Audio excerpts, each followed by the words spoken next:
Amiss के आंचल में आज यहाँ पर पधारे सभी संत वृंद, सभी माताओं बहनों, वास्तव में संकटा माता के श्री चरणों में आने का जब सौभाग्य मिलता है तो एक अलग आनंद की अनुभूति होती है। मुझे लोगों ने बताया कि जब से रमेश वाजपेयी जी का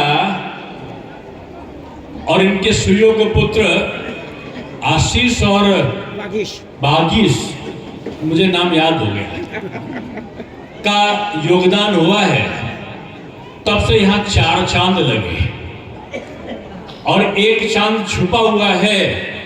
वो लखनऊ में एक साहित्यकार के रूप में, जिनको मैं कहता हूँ साक्षात सूर्य मूर्ति, ये हमारे भास्कर शर्मा और तमाम लोग, एक अच्छी टीम इनकी बनी हुई है।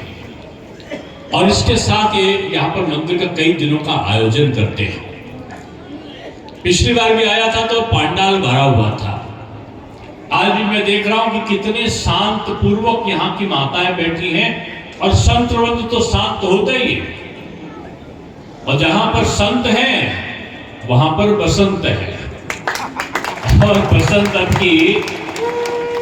की तो मैं कहने जा रहा हूं कि एक नया चीज आ गया भारतवर्ष में। मैं पहले नहीं समझता था इसका अर्थ क्या है। मैं टीचर था तो 14 फरवरी आई तो पता चला गुलाब लिए हुए नौजवान घूम रहे हैं। मैंने कहा क्या है, तो बाद में लोगों ने कहा अरे डॉक्टर साहब आप प्रोफेसर नहीं जानते हो, आज तो वैलेंटाइन डे है। ये वैलेंटाइन डे कहां से आ गया मेरे भारत में? ये तो बसंत पंचमी में तो प्यार प्रकृति से भी होता है, पिता से भी होता है, माँ से भी होता है। और आज मुझे याद है बचपन में जब पीले पीले रंग के कपड़े पहनकर मैं, अम्मा और पिताजी के साथ, वो भी पीला कपड़ा पहनते थे, हम लोग रिक्शे में बैठकर जाते थे। और पर मुझे याद है कि अम्मा और पिताजी के विवाह का दिन भी बसंत पंचमी था। पूरा शहर बसंत पंचमी में पीले पीले रंग में घूमता था। अब तो बसंत पंचमी आती है तो पता ही नहीं चलता, क्योंकि पीला रंग पहनने में लोगों को शर्म आती है। मैं चाहता हूं 14 तारीख को पूरा आपका ये महमूदाबाद क्षेत्र, सीतापुर पूरा पीला पीला दिखाई पड़े, जिसमें लग जाए कि भारतवर्ष में वैलेंटाइन डे वाले नहीं, यहाँ तो बसंत पंचमी वाले लोग विराजमान रहते हैं। ये आवाज आनी चाहिए। आज माता का दर्शन, माता तो सब में विराजित है, उनका पहला स्थान होता है। देवताओं में भी पहला होता है। लक्ष्मी नारायण, लक्ष्मी पहले, नारायण बाद में, राधे कृष्ण, राधा पहले, कृष्ण बाद में, गौरी शंकर, गौरी पहले, शंकर बाद में, पता सीता राम, सीता पहले, राम बाद में, उमा शंकर, उमा पहले, शंकर बाद में। इसलिए इस पृथ्वी पर नहीं बल्कि देवलोक में भी नारी का सम्मान है।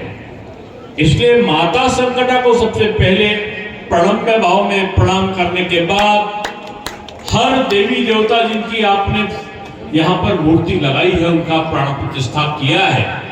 हालांकि प्राण प्रतिष्ठा पे भी आज लोग, यहाँ तो आपने प्राण प्रतिष्ठा किया, इतने सारे लोग आपको साधुवाद दे रहे हैं, लेकिन अयोध्या में रामलला का प्राण प्रतिष्ठा हुआ तो एक दल के पदाधिकारी के पेट में दर्द हो गया, और वो लोग, एक पार्टी के लोग कहने लगे प्राण कहां से आ गए। मैंने कहा दिन में रहते हुए, आंख रहते हुए लोग नहीं देख पाते। रामलला की सादी मूर्ति देखो और रामलला की आंख को देखो, और मोदी जी के इतने लंबे समय तक उपवास में रहने के बाद, रामलला की प्रतिष्ठा के बाद, रामलला की आंखों में झांक कर देखो तो लगेगा कि बाल्यकाल का प्रेम पूरा आपके आंखों में समाया जा रहा है। ये जो सनातन संस्कृति और संस्कार है उसे कोई चुनौती नहीं दे सकता, और चुनौती देने वाले को चुनाव में जनता चुनौती देती है और हराकर उनको उनके घर में भेज देती है। मैं इसलिए कह रहा हूं कि हम लोग चिल्लाते थे, कहते थे, आपको लोगों को उदाहरण लेना चाहिए मरीज के हिसाब से कि श्री रामचरितमानस के लेखन के स्थान से लेकर तमाम जगहों का विकास इन्होंने कराया। इनको यह उदाहरण लेना चाहिए कि नैमिष से लेकर उन्होंने तमाम तीर्थ का, इस्लाम धर्म को मानने वाले डॉक्टर अंबार रिजवी ने हिंदू धर्म के तमाम तीर्थों का उद्धार कराया। यह उदाहरण हो सकता है, लेकिन तमाम ऐसे लोग हैं, नाम तो रखेंगे राम जी के नाम पर और तमाम प्रकार के और नाम पे, और राम को चुनौती दोगे।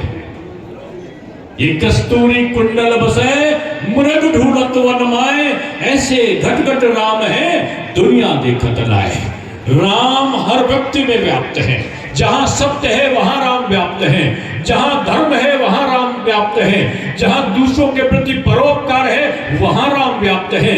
राम समन्वय का नाम है, राम एकता का नाम है, राम पारिवारिक संबंधों का नाम है, पिता के प्रति पुत्र के कर्तव्यों का नाम है, अपने केवट और निषाद जैसे मित्रों के प्रति कर्तव्यों का निर्वहन करने वाले का नाम है। मां सबरी के श्री चरणों में आंसू बहाने वाले राम का नाम, ये राम समन्वय है, राम ये एकता का प्रतीक है। ये दलित, कुचड़े, पिछड़े, अनुसूचित, आदिवासी, बानर, रीछ, भालू, इनको एकजुट करके असत्य पर सत्य की